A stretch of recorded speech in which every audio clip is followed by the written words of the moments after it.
Thorny, as we venture into the R&R, two truths are consistent. We love our dear Montana State, and we love great beer. And you know who else feels the same? Jeremiah Johnson Brewing. Brewed in the heart of Montana in downtown Great Falls, Jeremiah Johnson takes Montana's finest ingredients to craft some of Montana's favorite beers. And now, Jeremiah Johnson's second tap room is open in downtown Coeur d'Alene. Their Citra IPA is probably one of my favorites. But we all know, Thorny, you're not the hop lover I am. You're more of a mountain man Scotch ale. Well, Foley, I'm certainly not a mountain man, but you are right. I do love their Mountain Man Scotch Ale. But come game day, you and I are both cracking their Golden Bobcat Pale Ale. So when you're looking for a quality craft beer brewed with Montana roots, a relaxing tap room, or just a six-pack to take to your favorite Bobcat tailgate, Jeremiah Johnson delivers. Make your next beer a Jeremiah Johnson, and as always, go Cats.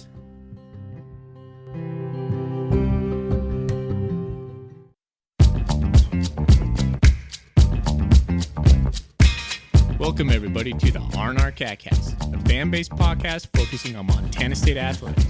We're two dudes named Ryan from the state of Washington talking about our dear Montana State. We hope you enjoy.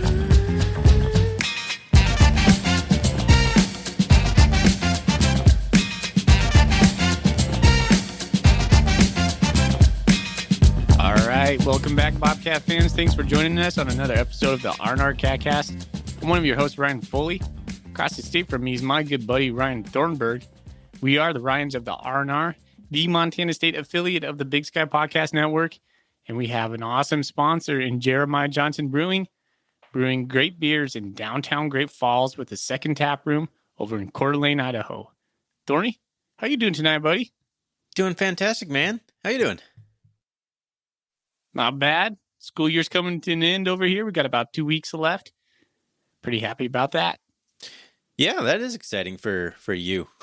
a little bit more tricky for me with kids trying to work all summer with kids. But congratulations, you made it through another year. Yep, they come and they go. All right, well, thanks for joining us again on another episode. It's been a while, but we put out a episode on the depth chart offense, and we've been meaning to do the defense, and we're finally getting around to it. It feels like maybe it was like 4 weeks ago. So sometimes real life gets in the way. Sometimes you just don't feel like doing an episode. When our nights line up, we both have the night off. You know what? Tonight's a Netflix night, man. I'm sorry. I'm too tired. It happens in the off season. We can't take those days off during the season, but we can take some liberties in the off season. Yeah. Thorny and I were just talking about before we got onto the episode that this is probably the time when we should be looking for some interviews. So hopefully before spring ball, we could get some player interviews out there and deliver some content that's not just talking Montana State football or just depth chart and summer workouts, because let's be honest, those are just kind of boring. Anyways, we won't bore you with that, but we will bore you tonight with our depth chart defense, and we are going to take a look at the new secondary coach, Brian Shepard. We're going to talk about Troy Anderson's multi-million-dollar rookie deal that he signed. Old news now. I made it. Yeah. And we're going to talk about our new wide receiver, Malik Mullins. I guess we'll just mention him, but that's about it. And we'll take some Golden Coolie questions and kind of just riff on those Bobcat defensive guys for a while. Sounds good, man. And before we start recording anything, I do want to mention again and thank the couple people who have supported us on Ko-fi, the new platform we put out there to support the show. You can come on and do a membership tier. You can buy merchandise, mainly Golden Coolies. Appreciate the people who have supported us so far. You can find that at ko-fi.com. That's ko-fi.com/rrcatcast. We're not going to bug you too much for this moving forward, but since it's kind of in its infancy and we just announced it, we are going to mention it a few times here in the beginning as we go. But eventually it'll be way down buried in the end when I ramble on about my outro. But while it's fresh, I'll mention it now. So appreciate everyone who's reached out and supported us, and check it out if you're interested. All right. Let's get started with what's in our Golden Coolies. What's in your Golden Coolie? All right. I got. You probably couldn't tell what that was. It was a high five because I'm drinking the High Five Hef from Iron Horse Brewery, and I believe that's in Ellensburg, right? Yeah, Ellensburg, Washington, over here. Ginger and honey join forces to create a zesty citrus flavor, light and bright. You'll thank yourself with a cold, crisp high five, which I guess I just high fived myself. So Nice, it's man. actually really good. I've never had it before. I was drawn to it. It's got a cool can. I was drawn to it because it's not an IPA, which still dominates the shelves over here. It's like IPA, IPA. Oh, a Hefeweizen. All right, there we go. So it's really good. Actually, I'm really enjoying this. Highly recommend it. If you like kind of more fruity Hefeweizen than I've had, it's really good. Yeah. I've had that one, but it's been years ago. They used to have it in an orange can. It almost looked like a Boise State mock-up. Anyways, cool. Glad you found it, buddy. Tonight, I have the Silver Bullet, Coors Light, but I did put a lime in it. It's fancy. Yes. Oh, somebody private messaged us on Twitter and told us what that's called. Oh, man. I forget what it was, but yeah, that's classy. That is classy as it gets right there. I've been drinking my sister Corona and I with went lime golfing. last few weeks, so Yeah. so I was good. going to say, my sister and I went golfing, and I had a couple in my bag, and it's like warm Coors Lights in the bag. Just threw them in the refrigerator, and here we go. That's what I have. What's your favorite golfing beer? Ooh. Michelob Ultra. Yeah, it's got to be something like super light. That's like refreshing because it's basically water. You're thirsty and you just want to drink some water that has some alcohol in it. I like an Amstel Light or a Michelob Ultra, something just super light. I've been on Rainier lately, man. I think that's been kind of my go-to if I don't know what to do, or if I'm just in a normal setting where you're like you drink beer like on a golf round. If they have a Rainier around, I'm taking a Rainier with a lime. That's kind of a groove call for me lately. Groove Call, nice. Bringing it back. The Jeff Choate Groove Call. Was that his? I think so. Maybe that predates him. I don't know. But, we've been saying this podcast, and we did not start this podcast when anybody else was head coach besides Jeff Choate. So, Yeah. all right. All right, man. Cheers. Well, I think we'll start with our defensive coach, our new secondary coach. Kyle Reisinger left. We talked about that a while back. But we have a new defensive coach named Brian Shepard. Did a little bit of research on this guy. He played at NDSU from 2011 to 2013. He coached at NDSU as a defensive assistant in 2016, 2017 as their cornerbacks coach, specifically in 2017. He was the quality control guy at Syracuse thereafter, and he's been there since 2018. He did get a cup of tea with the Washington football team as an undrafted free agent in 2014, and then he went up north to Montreal, played with the Alouettes in 2015. So he's been around. He fits the coaching tree that Coach Vigen is, quietly putting together over there. He seems like a solid coach. I guess the things that stand out to me is that he has that pedigree from North Dakota State, and he's been there when they won a championship. I think what the article said, Thorny, was Coach Bowles last year, when Coach Vigen was the offensive coordinator, was his senior year playing at North Dakota State. So he played under Coach Vigen. Sure. Not really under Coach Vigen. He was on the defensive side of the ball, but Coach Vigen was the coach on that staff when he was a player. Yeah, and I had is this the guy who had the quote about just respecting Coach Vigen, having a ton of respect for him? I had the quote, and I don't know what happened to it, but yeah, that was always good to hear something like that when he was hired. I think it's a solid hire. Like, he seems like he's got a good pedigree. I love, it's not necessarily that I want to have guys from North Dakota State, but you just want guys who have been in programs that have won championships. Doesn't really matter what level or anything like that. You just want guys who knows what it takes to win as a player and a coach. So I think just that aspect of it, I think it's a really solid hire. Yeah, well, I would agree with that. You don't want guys like coming over from Idaho State all the time. No, not necessarily. Who've never really tasted the winning culture and this North Dakota State thing that we got going.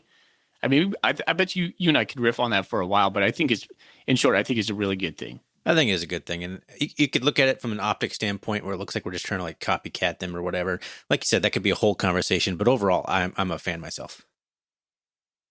Right on. Well, welcome, Coach Shepard. Welcome. We'll probably learn more about him in the fall, and I'm stoked for him. Good for him. All right. Let's talk about Troy Anderson again. He signed a rookie deal. And this was, I want to say now, maybe 2 or 3 weeks old. So it's really not new news, but it's something to report. Rookie deals are 4-year deals. He signed a $6.1 million contract, 2.6 guaranteed with 1.6 in signing bonuses. That makes Troy a wealthy man. It does. And well-deserved. What's he going to do with it, Thorny? What's the first thing Troy's going to buy? I still... we talked about this offline. I think he's going to buy himself a cherry, older, vintage truck. He's not going to buy himself like a new 2022 Dodge Ram or anything. He's going to buy himself like an old Chevy, Scottsdale, something like that, like a late 70s, in like primo shape. He'll do that, but he'll also get he'll get a new truck as well. He might buy it for his family. He'd probably buy a new truck for his family or any equipment that they need or anything like that. But, Troy Anderson's not, I don't see him as a guy who's going to go buy himself toys, if you will.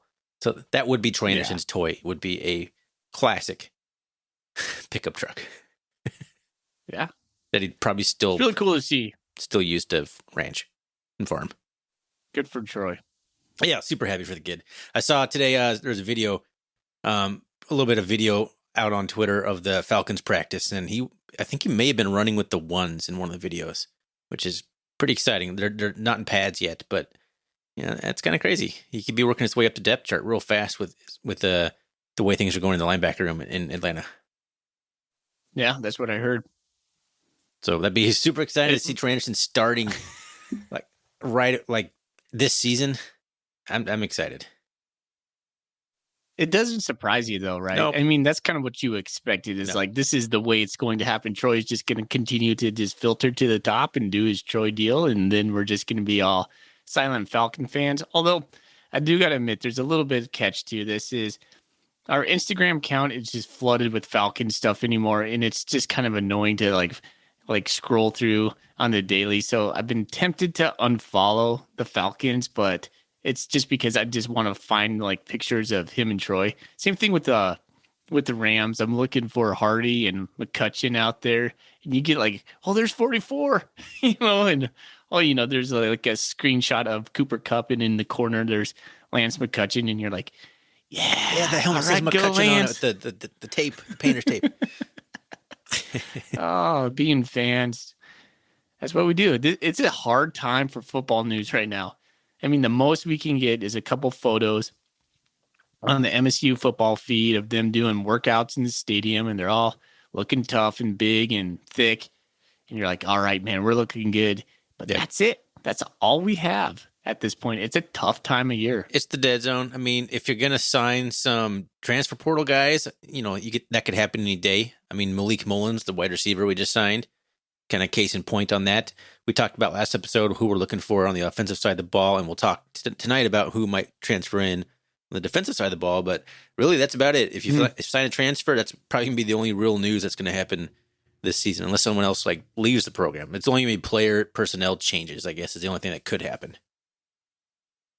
Yeah. And we'll bring it to you. If something big happens, that's right. We'll give us 10 to 14 days, and we'll report the news. Oh, that's the way it goes. We're not breaking news. Nope. At this point, we're just regurgitating it.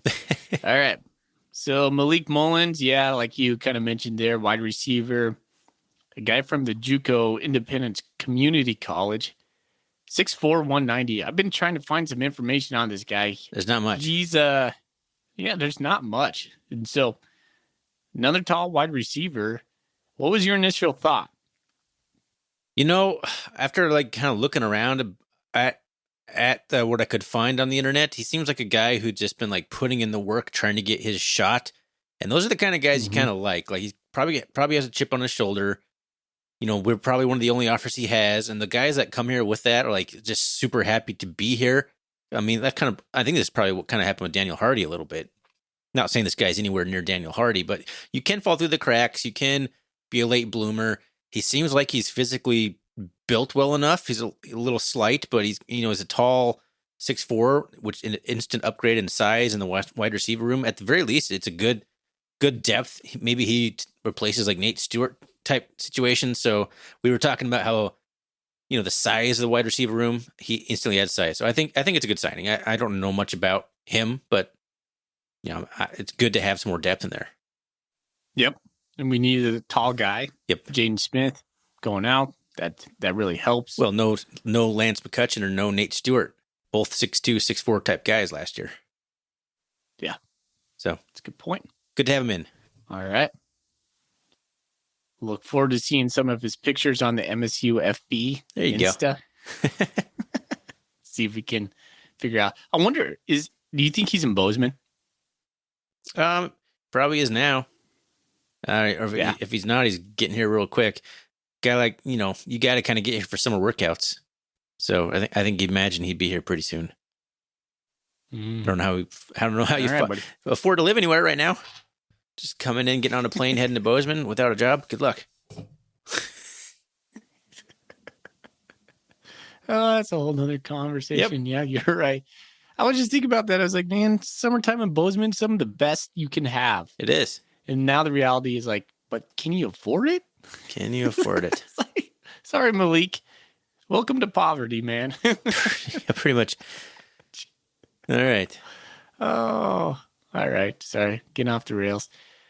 Let's get into the meat and potatoes. We're here to talk about the defense.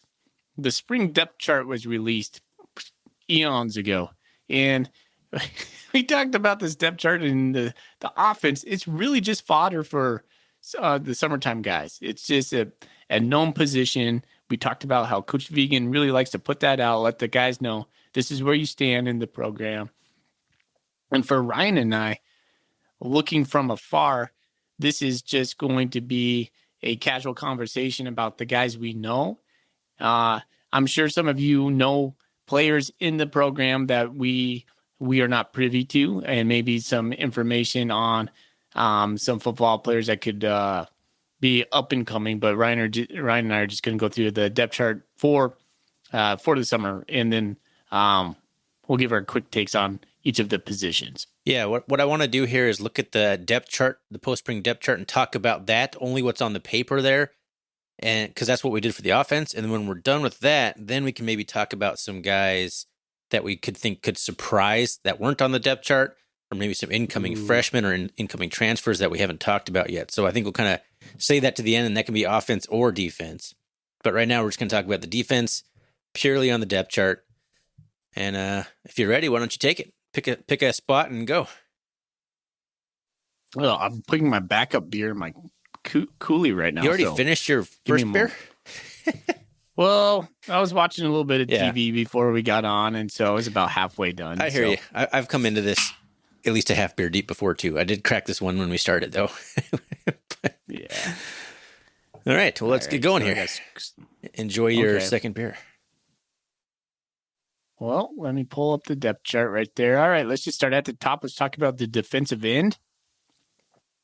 Defensive end. We got two of them. So we'll go with the first one that's listed. Brody Grebe is a starting defensive end. Guy out of Melstone, Montana.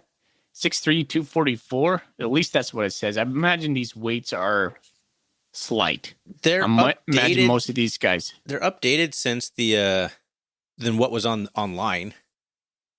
I assume it's like I'm going to agree to disagree on that. Well, it's changed from what was online in like April. Now, some of them got heavier. A lot of them got lighter. I don't know if that's true or not.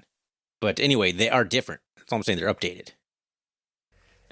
I'm not saying they're accurate. All right. Well, I don't know if I believe that. This is always the game that Bobcat Nation plays every year. How much do these guys really weigh? It's never right. You never feel confident in it. But anyway, let's just go with what's listed. That's all you can do. Oh my gosh, I'm having some troubles over here, Thorny. Spilling stuff going on. Trying to put that lime in there. Brody Greavy. Yeah. Do we know, sophomore Brody? I think he's going to be one of the main dudes on the defense that we're going to talk about week in and week out. He was a pass rush specialist last year. He was really coming in third down, rushing downs. But then I kind of feel like we saw more of him on a consistent basis, like even in earlier downs. Am I wrong on that? No, I think he was taking more and more of those every down snaps as the season progressed. I think you're right on that. Yeah, so he's going to be a guy. He already got some sort of media play after the spring game, so that kind of shows you that Montana State's probably featuring him already, that they're putting him in front of the cameras. So imagine we'll see him in post-game interviews, and he'll be that guy kind of like that fills the Daniel Hardy role. Famously, he says after the spring game, that's who I want to be. That's what I want to model myself after. And it's not a bad thing. That's not a bad way to go there, no. Mr. Greavy. So, again, he's the starting defensive end. He is backed up by Kenneth Iden, the fourth, / Hunter Parsons. Kenneth Iden's the fourth from Bozeman. He was a Bozeman Hawk, right? He was indeed. Yeah. I don't know much about Hunter Parsons. Do you? I know nothing about Hunter Parsons. No. He's like a freshman from Sparks, Nevada. In construction engineering tech is his major. So, and his stats in high school, like 31 tackles, 2 sacks, and 2 forced fumbles. Like that's, yeah. Anyway, he must be impressing some capacity, or we're just that thin. But I imagine Iden has to have the big leg up on this, but they wouldn't have a slash in there if they didn't feel differently about that. So pretty interesting development there, but I fully expect Iden to separate himself from Hunter Parsons, but could be wrong. That's what's so great about these kinds of like place like Montana State. A guy can come out of nowhere and just surprise you, and it could be Hunter Parsons for all I know. Ryan, what kind of body type do you look for Montana State at defensive end? I mean, historically, we've done better with guys that aren't super tall. Like you'll see that in the FBS, the guys that are 6'5" or 6'6" on the edge. We seem to thrive in that 6'2" to 6'4" range. You just want a guy who, I don't know. You want the strong side to be about 250, 260 in a perfect world. Honestly, you probably want about 270. But, 6'2", 270, I think is a good strong side defensive end. And the other side, you want like a 6'3", 6'4", 240, 250 pound guy who just can blow by the tackle. So in a pass rushing guy, I think Brody Greavy 6'3", 244 is right about what I'd statistically like to see. He's kind of lean. He didn't look real big on the field. Yeah, he had a big lower body, which is important too. I like the build on Brody Greavy. And I think Kenneth Iden is built very similarly. He's a couple inches shorter, but a little bit heavier. Buy or sell, Brody Greavy has more than 15 sacks. 15 sacks? That's a high bar, man. I'm gonna sell that. Well, no, I'm gonna buy that because we're gonna play like 14 football games. So, right on, buddy. Yeah, I'll buy it. Why not? Yep, that's high. I think that's a good number. I think that was a good number. I was gonna say 10, but I mean, he could have 3. He could have almost like 6 or 7 going into week 3. So I don't know. I think he's an explosive guy. Brody Greavy. The thing I remember about that guy was he was a track star, amongst other things. So yeah, he's explosive. He's fast. He's gonna be like a rocket off the edge. So he's gonna be one of the dudes. Hey, let's go on to the Let's go on to the other end, the strong end, as you were talking about it. Ben Seymour is the listed starter, backed up by David Alston, a guy out of, both of these guys are juniors, by the way. David Alston is a guy out of Nebraska. And we saw some playing time last year. I don't really know much about Ben Seymour. I've heard good things about him, but that's basically, you pick any of these guys, you've heard good things about it. But anything from you? I mean, Ben Seymour is a guy who's played well when he's healthy. He's been hurt, I think, quite a bit of his career at Montana State so far. He's been here for a while now. He may have been here COVID year or maybe even before the COVID year. I feel like he's been here a while. But, I think he's a pretty good player. He's 6'2", 235, so he's not real big. I think he's more of a pass rush kind of guy, but, he has played well when he can. And David Alston, I think, is a guy, it looks like he's put on some weight. I don't remember him being 255 last year. I think he came in like 240. So, David Alston with that extra year in the weight room and the extra practice time and all that stuff, 6'4", 255, he's got a real good body. He's got a real big, lean body. Reminds me like a Michael Jobin guy. You can't really help but notice him when he's out there, at least physically. Those guys are going to have to produce. Like, that's a side that one of those two guys is really going to have to step up and really play at a high level if the Bobcats really want to make any noise next year. Overall, before we get off the ends, how do you feel about the ends? I'm feeling pretty okay. I mean, it's not Daniel Hardy. I mean, everyone was, let's not forget, everyone was excited for Hardy last year. I don't think anybody was really fully expecting the year he ended up having because he hadn't really played a lot yet. So, I mean, maybe one of these guys has that breakout type year, but I feel okay. Like, it's a good group. It's not like an elite group, but it's a good group. Yeah, we've had some star power on the defensive end, or the buck, as we used to call it. I don't know if it's there this year. We keep talking about Brody Greavy. Maybe that's because that's the guy we know most. But there could be a breakout guy waiting in the wings. Yep.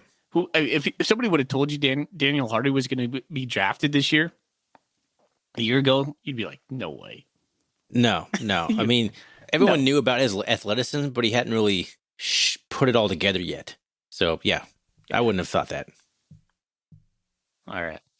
Hey, Thorny, why don't you take us through the middle of the defensive line?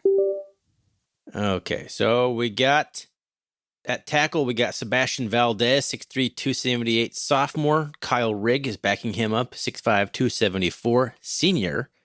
Blake Schmidt, 6'2", 288 sophomore, and Blake Heel coming back again, 6'3", 282. I think he's must be up a little bit. I don't remember him being 280 last year. I thought he was in the 270 range, but there you go. That is the tackles on the nose. Blake Schmidt. Is Blake Schmidt the one that was hurt right away last year at Wyoming, or was that Kyle Rigg? I think it was Kyle Rigg. Kyle Rigg. I think he graduated, so I wasn't actually anticipating him coming back, and I'm really glad he did because, we need some bodies in here. Now, that's a good group. I like that group. It is, if we're just talking overall real quick as a whole, it's definitely going to be, I think, a step down from last year with Amandre Williams, Chase Benson. I mean, those are two all-conference type guys right there. I don't look at this list and see an automatic, like, all-American caliber type guy. But this is why, you play football. This is why you play the games. You don't know who's going to step up. They're not as, it's really, I feel okay about those four, but who's behind them is really my bigger question. If we need to go 6, 7 deep on the defensive line, outside the tackles, like in the interior, who's going to be those guys? But one of these guys is really going to have to step up to be an all-conference type guy, and I think the immediate choice would be Sebastian Valdez. Yeah. I think Schmidt and Valdez could be all-conference kind of guys. Yep. Maybe not first team, but yeah, they're going to be wrecking balls in the middle. I mean, you don't need a bunch of first-teamers, but if you have like 5 second-team type guys, you get a good defensive line. Heck yeah. You don't need necessarily the star like a Chase Benson, but if you have a whole bunch of solid guys that you can just rotate in there and keep them fresh, that's a good recipe too. Yeah. I think defensive tackle is the one place where I want a new Zach Minter. I mean, we always want a Zach Minter. Everyone wants a Zach Minter. And is Zach Minter generational? I don't know. Is he a generational talent? If we could get a guy like him who has a motor like that, speed, twitchiness, size, ferocity, that's what we know. That's what I want in a defensive tackle and a nose guard. Man, trying to think back your years as a Bobcat fan, who is even in the conversation with Zach Minter in terms of his ability to make plays from the defensive tackle spot? Chase Benson was great at hogging up double teams, and he still had pretty good stats, but he wasn't like blowing plays up and sacking quarterbacks like Minter was. The only other guy that comes to mind is Dan Ogden. Yeah, that's the guy I was thinking of. I couldn't think of his name. He played with Minner, and he would do yeah, they did the little choo-choo train thing for like 1 year there. But those are the two guys, man, that could really make plays from the interior. And it's been a while since we had a guy who can just kind of dominate and take the game over and like be so disruptive like Minter could. Yeah. I wonder if Montana State's model of playing defensive ball would rely on a playmaker like that, because it seems like the way Coach Vegan wants to play this specific position is to rotate guys in and out on a regular basis. I mean, maybe even if we had Minter, he wouldn't be blowing plays up just because the style of defense we run. Yeah. All right. It's not all funneled through like a couple star players, like, you know, like kind of Ash and Jamie Marshall's defenses were. Or like the Grizzlies. Like, it's not all funneled through some star players, not the Buck, or, you know, we just kind of have a bunch of dudes that can make plays anywhere. That's a good recipe. Yep. So overall, real quick thoughts on the defensive line. Are you worried, concerned, content? Nah. I kind of want to see our depth. I think we do have some guys coming up in the ranks that are gonna play some solid ball for us. But I would be feeling a lot better if over the summer we were able to land another 6'4", no, smaller than that, 6'2", like 270, 280 kind of guy on the nose or the tackle spot. I just think we need some more depth there. Yeah. Well, let me ask you one more question before we move off this. If you could bring back, looking at the needs and what we have now, if you could bring back one guy from last year, who would it be? I'm not taking Troy back.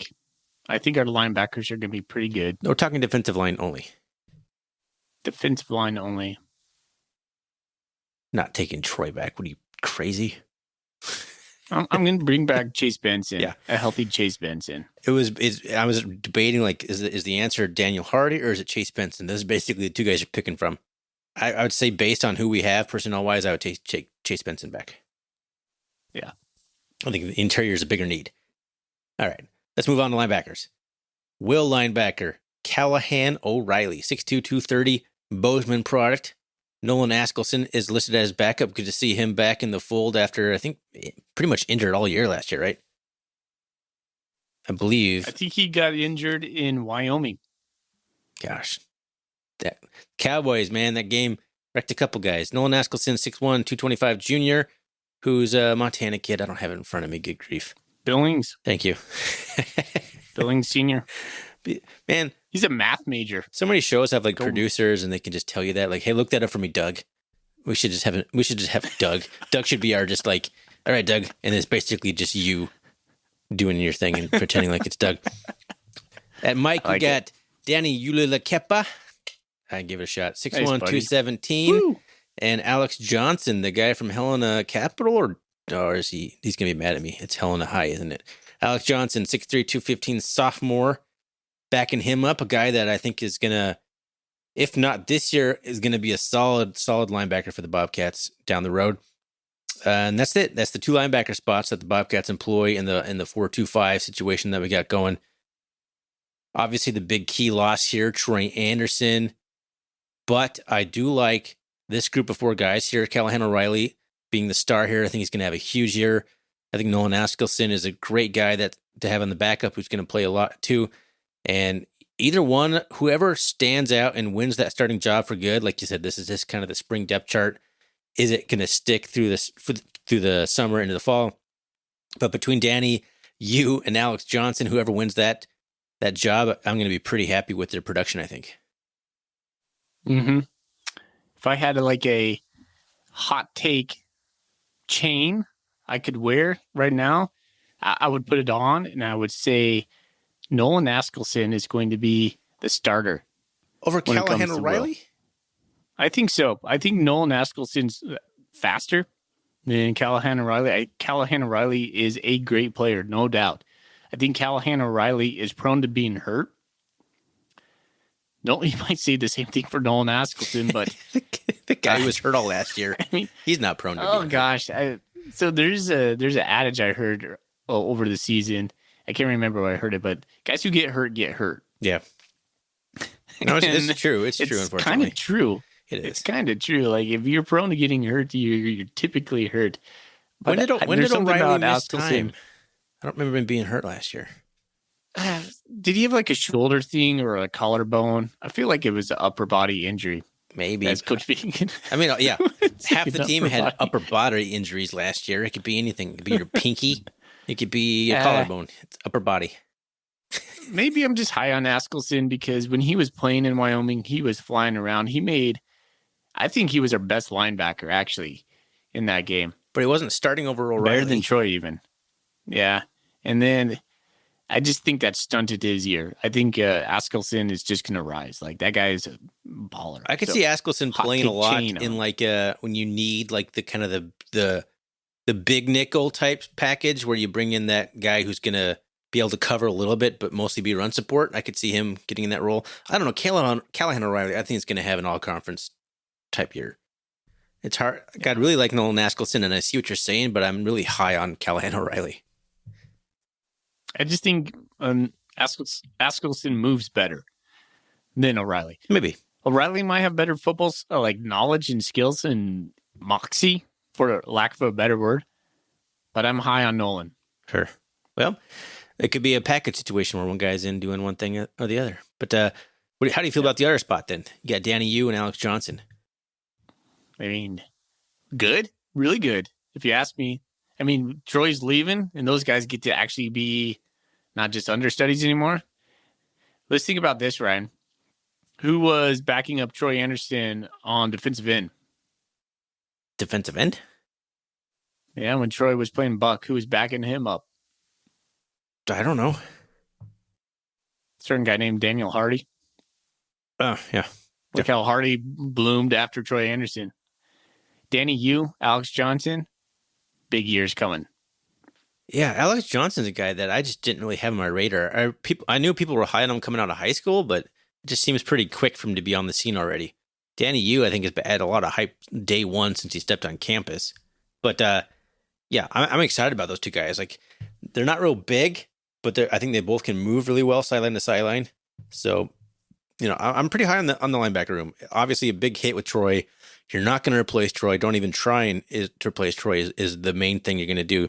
You have to replace him with different players and different packages. You can't just, if you got a passing package coming up, you can't leave your slowest linebacker on the field anymore. You got to be a little more creative in the play calling, but you can figure it out. And I think these guys are going to be really good.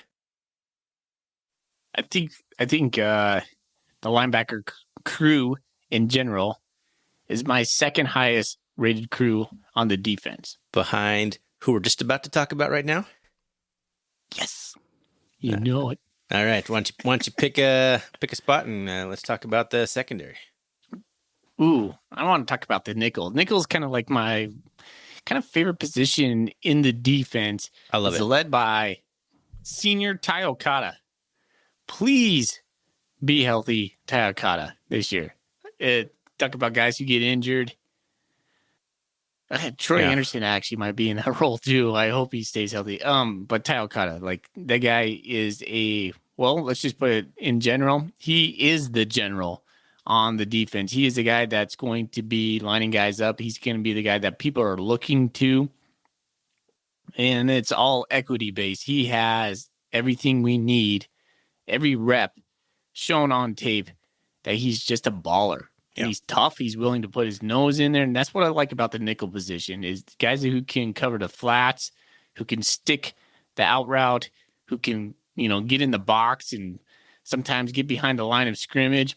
I love those types of guys. Ty Okada is that guy through and through. I'm super stoked for him. One of my favorite all-time players on the Bobcats. So Ty Okada. I'm going to stop gushing about him. No. His backup, Lavelle Price Jr., the guy we've been hearing good things about for feels like a long time. The whole COVID thing has just got my brain in a funk because you're like, when did that guy come on? Well, he's been around for a while. He's already Price a junior, 5'8". and he's played like no meaningful football yet. Right? 5'8", still just 5'8". My wife is 5'8". Why you gotta do him dirty like that? I didn't know I was going to. It just came out. Sorry, Lavelle. Man, am I? Lavelle Price Sr. better not be listening here. But yeah, he's a guy that, he's impressed in camp. Now it's time for Lavelle Price to take those impressive camp and practices and hype and turning it into on the field production. And I think he'll have opportunities this year to do that. All right, let's talk corner. James Campbell, Sr. Like, we've been talking about James Campbell for a long time. He was ace on special teams. He started last year as a corner, converted from wide receiver way back when. And then he got hurt, right? Yeah, I don't feel like he played in the spring, and for him to be on the top corner, that's good news for him. I think he's gonna have a good year. He to me, when we watched him last year, he was a natural at corner. I thought really he didn't. Yeah, it didn't seem like he was look out of lost position at all. Like, for a guy who's first time playing corner, like, you could see the talent right there, and he's got enough speed too. Like, you can overcome some poor technique as a cornerback if you got the elite speed that James Campbell possesses, because he can make up ground in a hurry. So, but he's 6'1", 173. He's a bigger corner. He's physical. He's fast. Like, he's everything you want in a corner. And now that he's got another year of practicing under his belt, I think he's going to have a pretty solid year. For sure. I was a little surprised to see him starting over Tyrell Thomas. That just shows you how good James Campbell is and how well he's impressing right now, because Tyrell Thomas is a hell of a corner who's played a lot of games for Montana State in his career.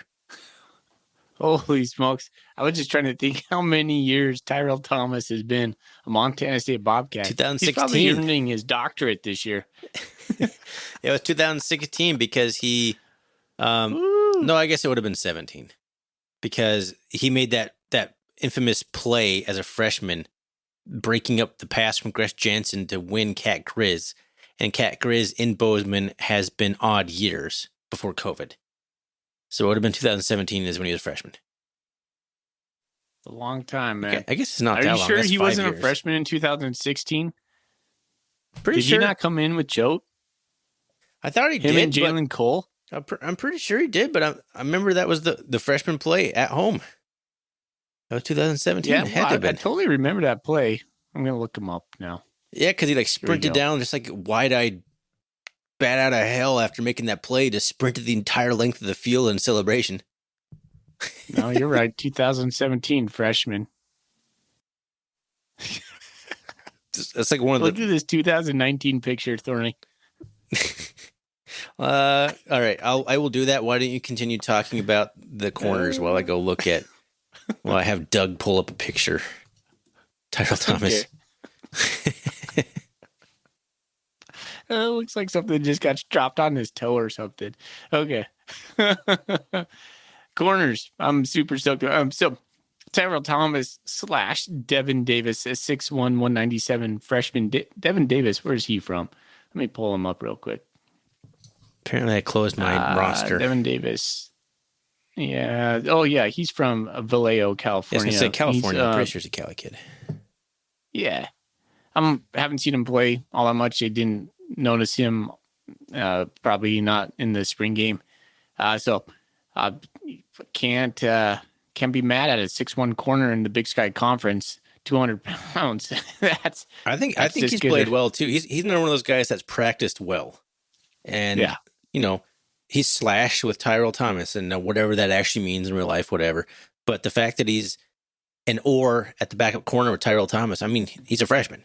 He's a guy. I think he could be an impactful player this year, if not on special teams, and if not this year, the next year. But he's an up and comer for sure.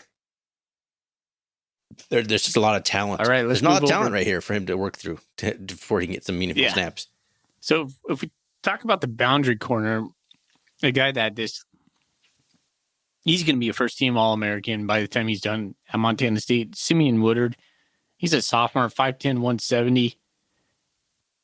That guy is just straight heat when it comes that's to a great cornerbacks. description of him. Like, how are you going to describe him? He's awesome. Like, he's fearless. He's a sure tackler. He's a hard hitter. He's good in coverage. He plays with high intensity. Like, what else do you want? The only thing I guess you'd want would be for him to be 6'1", 190. But he wouldn't be at Montana State if he was 6'1", 190. Oh, he wanted. He's got he's got that cornerback swag, that confidence. Oh, for sure. That dog mentality that is Jeff Choate would talk about at end. I loved watching Simeon Woodard. Yeah, I love watching him. He's got the cornerback swag, and he's got that Texas swag too. He's got the double bonus there. So love me some Woodard. Yeah, he came out of nowhere. Another guy. I was not expecting him to come out and be that good, that fast. Man, I love it. So we got backing him up, Drew Polidor, 6'1", 180, a transfer from, oh my gosh, I'm brain farting right now. Help me out. Yeah, there it is. I think that guy is going to be a star for us as well.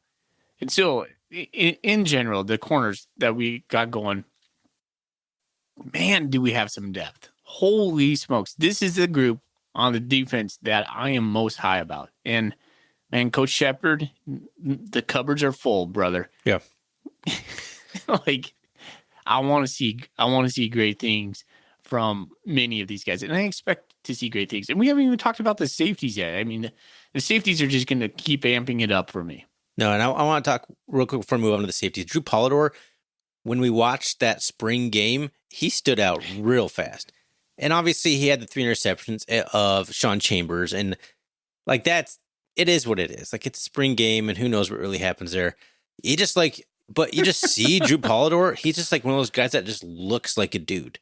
Like, there's just guys that stick out with their physical makeup on the football field, and Drew Polidor is one of those guys. You just like look over and like, who's that guy? He's just one of those who's that guys questions you ask yourself when you just see him running down the sidelines. And I was a little surprised to not see him starting, to be honest with you. Now, that was just one spring game, and he looked really good. But again, what does it actually mean? The coaches watch him every day in practice. They know way more than I do. But the fact that Drew Polidor is not starting right now was with how he played, and he's just a freshman. So he's going to be a stud at some point. I expect him to have a lot of playing time this year. Totally agree. Maybe even move over to the opposite side of the field. Get Woodard and Polidor on the same. Yeah, if James Campbell gets hurt, I'd be almost more surprised to see Tyrell Thomas take over for James Campbell. I would almost expect Drew Polidor to go take his spot. Yeah. And Tyrell Thomas be more of a nickel Tyrell Thomas's hype. Yeah. Yeah. Exactly. That's one thing we had to mention. Tyrell Thomas had played that nickel spot before. I was kind of surprised not to see his name in that nickel spot. Right? Yeah. But Thomas played on the outside last year. He had like 2 or 3 interceptions when he was in there. He's a I don't want to wax on about too much about a little bit Thomas, but he's a program guy. He's an important person in the locker room, an important person on our team. He's a very unique guy too. If you listen to like interviews with him too, he's just a cool kid, and he's a kid you love to have in the program. Like you said, program guy. I wouldn't say glue guy, because glue guy is almost a kind of an insult to a guy like Tyrell Thomas, who's like, glue guy is usually a guy you say like that plays a little bit here and there, but mostly like a locker room guy. But Tyrell Thomas has played a lot of starting spots for the Popcats at a high level. Yeah. And to see him still here after all the injuries, after graduating, he's still on the team. That's important. And he's going to be a leader, and guys are going to look up to him, and I love that. All right. Ryan, let's talk safeties. I know you are super high on this. Really high on. Yeah, you are super high. Yeah. Why don't you take this one? I'll let you have this one. Okay. How about this? I'll take strong safety. You take free safety. Done. So strong safety, a guy out of Missoula. I'm pretty sure. Love it. Holy smokes! Now I know, right? Now I'm scratching. You always think about it, and you're like, "Oh wait." Holy smokes! Okay, safety. Where's Ryland Ort out of, Thorny? Help me out here. I think it's Missoula. I always get him mixed up with the kid from Butte. And that's what's always drives me crazy. Timeout. Doug. Come on, Doug. Come on, we don't Doug. pay Doug nearly enough. Ort. Rylan Ort. There it is. Yeah, Missoula Sentinel. There you go. Sentinel. Connor Ryan. I was sweating there. I was like Billings. very confident, and then I was like not confident at all. All right. Rylan Ort. He is, I'll tell you this. I know when Montana State's high on the guy because he's getting social media love. Rylan Ort's getting social media love right now. Is he? Yeah, he is. And he looks, when I see his pictures, he looks fluid. Do you know what I mean? Like, you just look at a guy. He is a natural athlete. And you're like, my body doesn't move like that. He's the way his body is just like, angled against the ground. You're like, wow. Yeah. He looks like a player. I mean, he is. And he came on the scene last year. I feel like he was backing up Okada. He filled Okada's role. Yeah, when Okada was having his shoulder or collarbone injury that he was going through. Anyways, behind him, strong safety would be Zambrano, who was on the outside. He was playing corner last year. Eric Zambrano is 6'1", 205. How is he a junior already? Oh, junior, excuse me. Well, either way, it doesn't seem like that's possible. No. He looked like he put on the safety weight in the spring game. Like, Zambrano's got those long, skinny legs, but he just looked thicker. Like his pads were tighter and the jersey was a little bit tighter on his silhouette. I'm like, oh, he's put on some weight. Yeah, they got him listed at 205, which is plenty good more size. Like 220 to me. Like 220 to Ryan Foley's eyes. But yeah, they're pretty much identical size-wise. Ort's listed at 6'1", 208, and Zambrano is 6'1", 205. And they're both fluid. They're both fast. They're both physical guys. Like, that's a good, strong safety room. Yeah, that's what you want. Those guys are going to be playing up close and going to be able to provide run support and, middle of the field support, as our free safeties going to be roaming in the back end. And Ryan, why don't you take the free safeties for us, buddy? Jeff Manning, free safety, Oregon State transfer, 6'1", 197. Funny guy on social media. Jeff Manning is a pretty cool kid, and he's a really, really good football player. He got a little bit lost in the shuffle last year, I think, when you got Ty Okada back there and Trey Webb back there and all that stuff. That was a solid room, but Jeff Manning is a very good player. I wouldn't be surprised to see him finish with first or second team all-conference type honors next year. When you look down the list, backing him up is where very unknowns to me. Jake D'Agostino. Oh, man. Jake D'Agostino. I've said this before. I butchered it that time. Sorry, Jake. 6'2", 205 freshman with a slash on Tyson Pottinger, a 6'2", 173 freshman as well. So you got a couple of freshmen that haven't really proven anything or even lettered or played much at all in Montana State. So, Jeff Manning, I think, is a very important part of the defense for what he brings to the table talent-wise, but also the fact that there's just not a lot of proven experience behind him. So if he went down, that would be, I would almost expect like a Zambrano to shuffle over there or something rather than either of those two freshmen to actually start if Jeff Manning were hurt. Or some shuffling of some kind, like maybe Tyrell Thomas moves back there. I don't know, but something besides a couple freshmen who have zero playing experience coming back there. Yeah. You make a good point. I think that's one of the strengths about our defensive backfield is if one of those guys goes down, and let's be honest, probably that's going to happen. Yeah. We have the ability to shuffle. A lot of these guys have played multiple positions. I have a lot of confidence that with just the guys listed on this 2 depth right here, that we would be fine. But another point would be, I would not be surprised to see us get another transfer late in the summer, a safety type of guy, some sort of, I don't know, between strong safety or free safety. I wouldn't be surprised to see get an experienced junior or senior level, a la Trey Webb, coming in.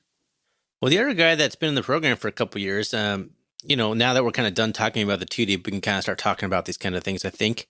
Maybe we can transition to this, but Kendrick Bailey's been around for a few years. He was a JC safety transfer. I'm surprised he's not on this 2 deep. I don't know if he's been hurt or if the coach has just fallen out of favor with him, but Kendrick Bailey, I know, is still in the program. He's been hurt, but I wouldn't be surprised to see him, if he's healthy, maybe push for some playing time.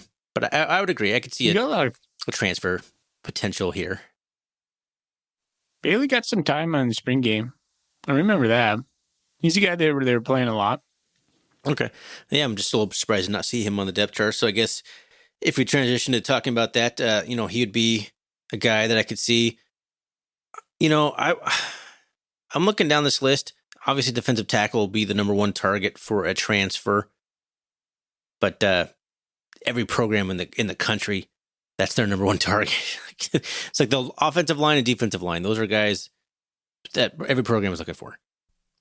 But is there anyone else besides number one? I guess. Do you agree with that? Number two, is there anyone else that you think that the defense needs to bring in? I totally agree with that, Ryan. I just always think back when you and I went to the national championship game. That's how North Dakota State beat us. They didn't have the guys that were, like you said, all the tier one type guys. They had like plenty of tier two guys. Yeah, where nothing but tier two guys. They were just like 20 defensive linemen that are all the same. Yep, 2-star, 6'4", or excuse me, 6'2", 270. But they had just waves of those dudes, and they knew their assignment. And I think Montana State wants to do that. And I think we're probably going to get there sooner or later. But I don't know. I still take a Zach Minter if they're out there. We're going to see. I think we'll see and I think we mentioned this on the last episode, but we'll see the benefits of all the extra practice time and game reps. Yeah. Like you look at a program that didn't make the playoffs, we got like an extra month and a half of practice and games. Like 25% more practice than the team who didn't make the playoffs, basically. Like North Dakota State has that continuous rolling advantage because they get guys by the time they're seniors have played an extra 2 seasons almost in playoff games, which is just crazy. Like that's only gonna benefit the team. So the guys that we've seen on here that we're talking about, they could come back and look better than we fully expect just because they practiced way more than a normal an offseason would have when you only maybe played 1 playoff game or something or 0 playoff games. Couple that with how we practice, these multi-rep practices that these guys get.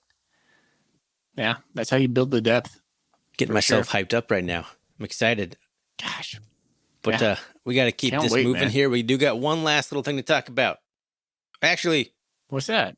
Well, we got to talk about the specialists. But the one thing I do want to mention, is there anyone else on the depth chart, offense or defense, not on the depth chart, excuse me, anyone else on the roster, offense or defense, or incoming roster guys that you could see making a push for playing time? Ryan Foley. Well, we didn't talk about the Keegan Williams running back from South Dakota, or excuse me, San Diego State running back. And he's a grad transfer, 1 year left, former 3-star recruit. I don't know how we missed him on our offensive. This is a guy like you texted me the next year, like, dang it, we forgot to talk about him. You weren't supposed to say that. We were painting this as, we were only talking about guys on the 2D, but in reality, what we did is we completely forgot to talk about Keegan Williams. We're talking about the running back room. Like, he's got to factor in. He's going to be, like, the second guy, I would imagine. Like, you don't transfer as a grad transfer with the intention of, like, being third string. Yeah, I don't know, man.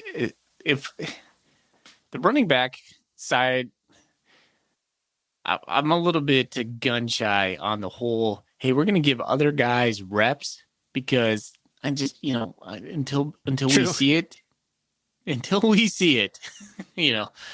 let's please not bury Fonse. Okay. Anyways, Omarion Agbedion. Hey, good job. That was way better than when I tried. Yeah. Omarion Agbedion. I think that's how you say it. Nice job. Foley score. Ding. There it is. O-line from Army has 4 years left to play. You think he's going to shuffle in? You think he'll be in the mix? I think he'll be in the mix for sure. I think. Really? Yeah, he's got a good body size, which of course I don't have on the sheet here. I think he's about 6'4", 6'5", 280 or 290, somewhere in that range. So he's already got kind of that college. He's ready body weight. He went to that Army prep academy that you go to when you don't have quite the grades to qualify for Army. Which I don't fully understand what prep schools are. Is it like a 5th year high school? I don't really know. But the point is, he's already had an extra year in kind of a college type atmosphere. And just with the guys that we lost, like a guy like that could come and maybe he won't start, but I imagine he'll be on the 2 deep pretty quickly. What about some other guys, Tony? Other guys, I think that this changed a little bit with Malik Mullins signing, but I think there's still some opportunity in the wide receiver room, and a couple freshmen that identified that I think could come in and make an impact right away would be Taco Dowler, 5'9", 160 freshman out of Billings West, the Gatorade Player of the Year, Montana. If not as a wide receiver, for sure a special teamer, return specialist. And then the other guy, Christian Anaya, 6'1", 175, wide receiver from Chandler, Arizona. I think a lot of people are pretty high on him. I think there's some opportunity in the wide receiver room to possibly get some snaps as a freshman with all the departures, both from the transfer portal and graduation. I could see those 2 guys possibly working their way into some playing time. But also mention Ethan Abbott, defensive lineman, 6'5", 285 out of Florence, Montana. That body type, 6'5", 285 speaks for itself. Yep. Although defensive linemen, I kind of prefer to be a little bit shorter than 6'5". Sometimes they can get lost in the leverage game with the offensive lineman at that point, but 6'5", 285, he'll be a guy in rotation pretty soon. All right, anyone else you see there? There's a big line of freshman recruits, but those are the only guys I kind of feel like have any chance of playing as a freshman. There'll be some guys that work their way into probably some special teams roles and stuff that we don't know who that's going to be. But I think those are the kind of guys. Only freshmen I see that could potentially have an impact. Yeah, we didn't mention guys that are already in the program that we could think that could make some splash, but we're not going to go through the depth chart ad nauseum at this point. No, there are some guys definitely on the roster who could make some noise. Anyone that comes to mind to you real quick? Like guys we've been hearing about. Yeah, Zach Black we've been hearing about for a couple years. He's a guy that is putting on some weight. I think he's up to like 270 right now. So he's a guy that could rotate in at that tackle spot. So he's a guy. Tanner Trafton to me is a guy that 6'5", 230 wide receiver. That's a big body. Kind of reminds me of like a Connor Sullivan type body type. I don't know if he'll end up at tight end, but it seems like his size could be something that could benefit the wide receiver room. I think Jackson Harmon, the cornerback from Anchorage, Alaska, 6'2", 190. I think he could make some noise out there. Miles Jackson is another guy, a defensive end from Portland, Oregon. I know we've been hearing some people that we chat with. Eli Abbey, pretty high on him. Defensive back from Laurel, redshirt freshman. I think he's been hurt possibly. I could see him, like we were talking about, there's that free safety room. There's some opportunity there. That's what wins you championships, though, right? I think that's kind of the point we're trying to make is having depth is honestly the number one key in my book. I think you need to have, quite a few star players, 5 to 10 star players, but you need to have the consistent depth behind them. The guys that there's not a noticeable drop off when they come in. Agreed. And I think we do have that. I just don't know if the overall talent level's going to be enough to get us to where we want to go. But, I'm cautiously optimistic. I think there's a good group of guys. I think it's deep. I just don't know if it's like deep at a high enough level. If that makes any sense. It does. There's no weak spot, but there's no superstar group necessarily. Maybe the cornerbacks. Maybe the secondary. I wonder maybe the whole secondary. If that's how Coach Vigen wants it. Could be. Coach Choate really relied on the star power. Yeah. He was all about those 2 to 5 guys that were just money makers.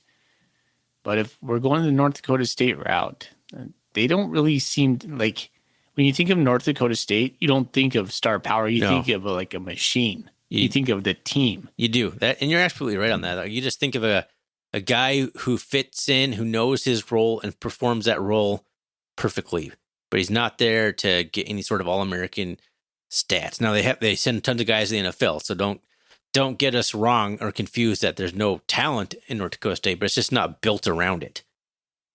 They enhance it. They don't build a whole program around one position or one guy. It's pretty impressive. Like, I don't know how it's ever going to be derailed, and that's depressing. Especially with like Sam Houston's and the James Madison now are out. Like, those are two of the biggest contenders. Now it's up to the Montana school, South Dakota State, and who else is going to step up in the FCS? Someone's got to. Someone's going to make a program out of it. Someone's going to replace those two. I just don't know who yet. Maybe Delaware gets back to their former glory days. I think Kennesaw State's going to take a step forward. They're never going to win the national championship running a triple option, though. Yeah. You'll never beat North Dakota State running a triple option. No. They'll blow that to smithereens. Anyway. You want to do some golden coolies? Yeah, let's do it. Let's kind of work through those relatively quickly because we are over an hour already, Ryan Foley, like we always are. Dang it. We tried. All right. Sort of. Blue and gold blitz. Who's your breakout candidate for pass rushing defensive end now that Daniel Hardy has graduated and been drafted? And he really gives us a thorn in our side right here. He says, for added difficulty, you can't say Brody Greavy. Why not? Why not? It's not fair. Blue and gold blitz. That's the obvious answer. That's the easy answer and the right answer. Yes, it is. You know it. Like, who's going to be a good running back except for Isaiah Fonse? Come on. Yeah. Okay. All right. If I'll play your game. Thank you for the question. We're not trying to be dicks. Kenneth Iden the fourth, I think, just a guy we've heard about. Like, a lot of impressive stuff from him. Like, we just, if we're gonna get a guy who's gonna get the breakout performance on the defensive line and get some sacks, like, I don't know who else it would be besides Kenneth Iden. You're probably not gonna pick Seymour or Alston because they're playing on the strong side. Yeah. I mean, Ben Seymour is there to kind of rush the passer a little bit, but he's not going to have that kind of Daniel Hardy-esque season. He might end up with 5 to 8 sacks or somewhere in that range. That'd be a great year for Seymour if he could get that. If he's a starting defensive end, you better get 5 sacks. Strong side, weak side. He's a handsome fella. I haven't looked at his picture, so no comment. And even if I had looked at his picture, no comment. Thank you for the question, Blue and Gold Blitz. Bleeding Blue asks us, and this is the one that you tried to ask last time, even though I mentioned earlier in the show that we're going to skip, and then you get all cranky with me. You can only choose one. What is your biggest area of concern at this moment for the 2022 season? Can also choose other. So I like how he has these numbered, lettered. A, the O-line. 2, the D-line. D, wide receiver size.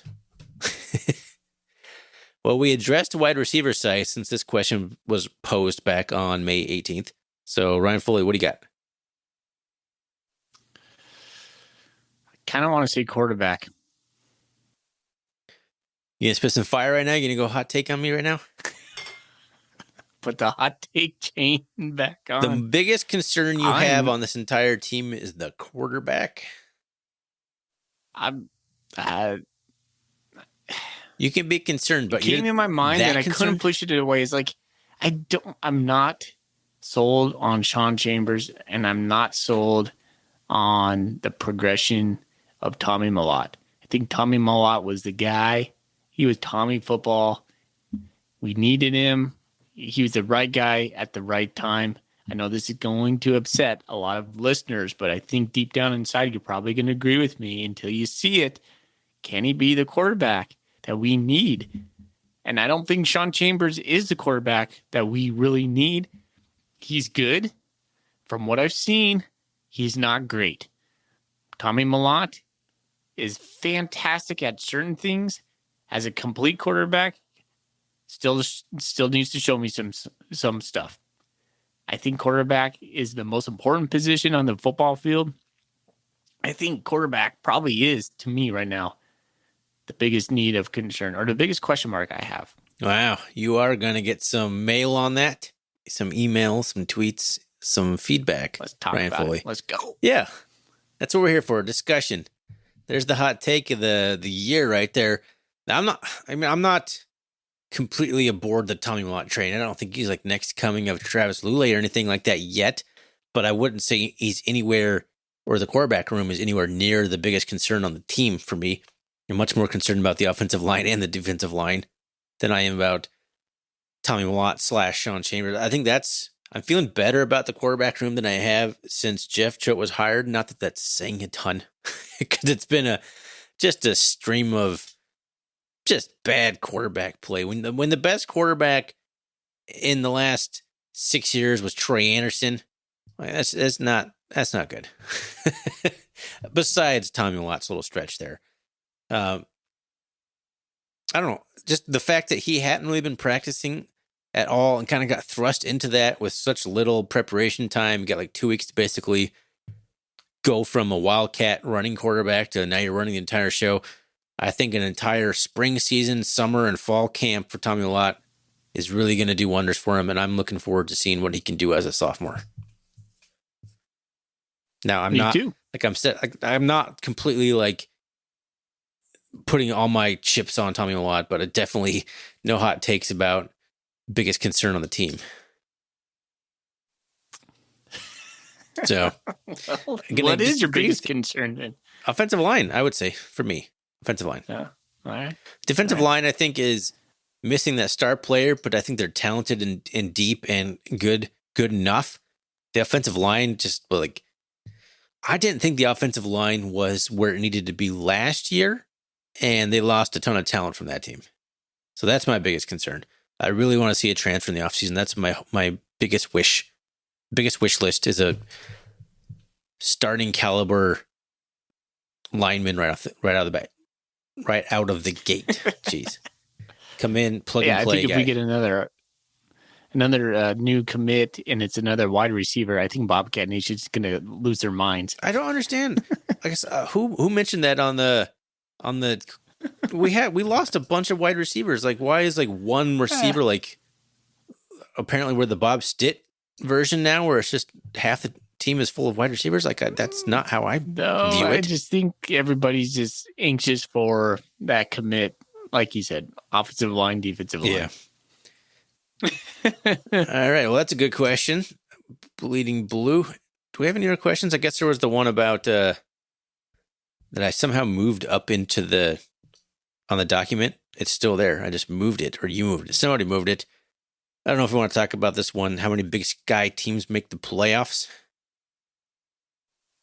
I think we shelf that one. We'll talk about that. That's a great question. Yeah. Let's talk about that when the schedules come out. There we go. I mean, one thing, Ryan, we haven't talked about. Our schedule is out. I think we should probably do a preview episode of our schedule, but I want to hold off until maybe after media days in Spokane, and then we'll do the pick'em prior to the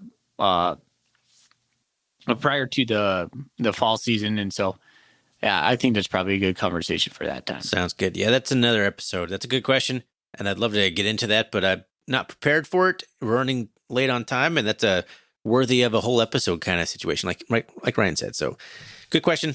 I think we'll shelve that one. Who do you want to pick as your winner then? I'm going to go Bleeding Blue. I know Blue and Gold Blitz and Bleeding Blue both have coolies, but Bleeding Blue, woo!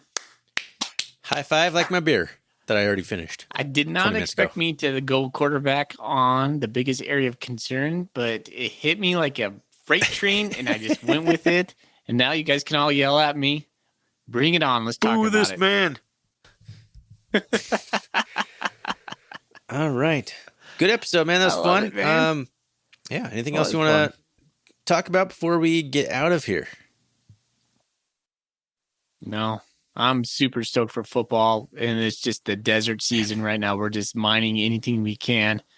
But I'm excited to keep the podcast going over the summer. I'm excited to talk to a couple of players, and I'm excited to see you, Thorny, over here in Spokane when we do media days. Can't wait for that, buddy. Yeah, that'll be fun. If you're listening to this and there's any ex-players that you would like us to interview, we're certainly open for suggestions, especially if you have any contact information, because, we're not really connected in any way. Sometimes there's a guy we want to interview. We have no way to get a hold of him. So if you know any connections, or even if you just have any suggestions, we'd love to hear it. Thanks again for the people that have supported the show on Ko-fi. Again, that's ko-fi.com/rrcatcast. You can check out the options there. You can always find us on Twitter, rrcatcast. You can find us on the web at rrcatcast.com. You can hit us up on email, rrcatcast@gmail.com. And Foley, let's get out of here. Go Cats. Go Cats. Go Cats.